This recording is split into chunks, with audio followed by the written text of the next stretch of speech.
আর অন্যদিকে দুই পাড়ার বিবাদে মহেশতলা, সেখানেও উত্তেজনার পরিস্থিতি তৈরি হয়েছে, এমনকি ইট বৃষ্টিও করতেও দেখা যায়। মহেশতলা সেখানে একদম উত্তেজনার পরিস্থিতি তৈরি হয়েছে। ঘটনার সূত্রপাত কয়েকদিন আগে এক মানসিক ভারসাম্যহীন ব্যক্তিকে মারধরের ঘটনা ঘিরে উত্তেজনা ছড়ায়। সেই বিবাদ মিটমাট করা হয় বুধবার বিকেলে। সেই ছাই চাপা আগুন জ্বলে ওঠে। মাদ্রাসা পাড়া আর কুদ্দুস পাড়ার মধ্যে শুরু হয় ইট বৃষ্টি।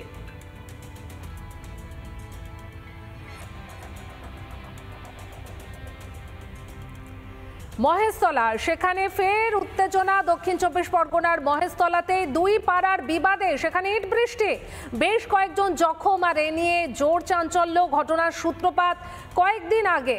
স্থানীয় বাসিন্দারা কি জানাচ্ছেন শোনাই।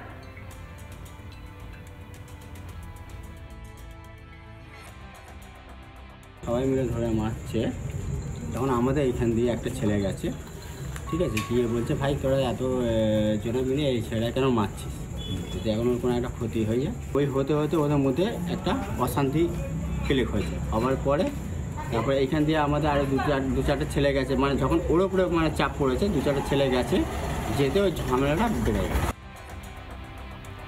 সমালোচকদের নিশানা করতে গিয়ে শালীনতার সীমা ছাড়িয়ে ফেললেন ক্যানিং পূর্বের তৃণমূল বিধায়ক শওকত মোল্লা, এবং তার সেই বক্তব্য নিয়ে ইতিমধ্যে বিতর্ক শুরু হয়েছে।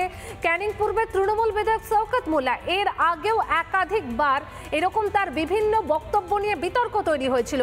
আবারও তার বক্তব্য নিয়ে শুরু হলো বিতর্ক।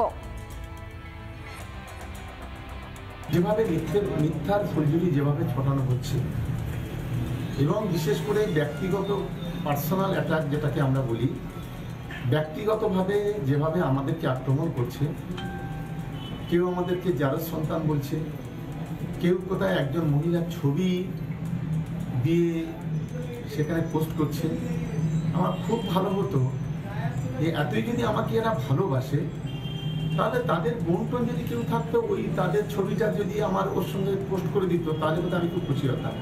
ক্যানিং পূর্বের বিধায়ক শওকত মোল্লা জনপ্রতিনিধি হিসাবে কলঙ্ক, উনি বাংলার লজ্জা। একজন বিধায়ক হয়ে উনি কি করে মা বোনকে ধরে টানছেন? ওনার কাছে তো সমস্ত ইনফ্রাস্ট্রাকচার আছে, ওনার হাতে প্রশাসন, উনি তাহলে কেন এই এআইয়ের বিষয়টাকে তদন্ত করাচ্ছে না? আর ঐতিহাসিক জনসভার মানে উনি বোঝেন? সেটা ভাবতে অবাক লাগছে, একজন বিধায়ক এখন মা বোনকেও ছাড়ছে না। নানা ধরনের কন্টেন্ট দেখার জন্য লাইক করুন, শেয়ার করুন আমাদের ফেসবুক পেজ, সাবস্ক্রাইব করুন আমাদের ইউটিউব চ্যানেল। পাশাপাশি অন্যান্য ব্রেকিং নিউজের জন্য অবশ্যই চোখ রাখুন রিপাবলিক বাংলায়।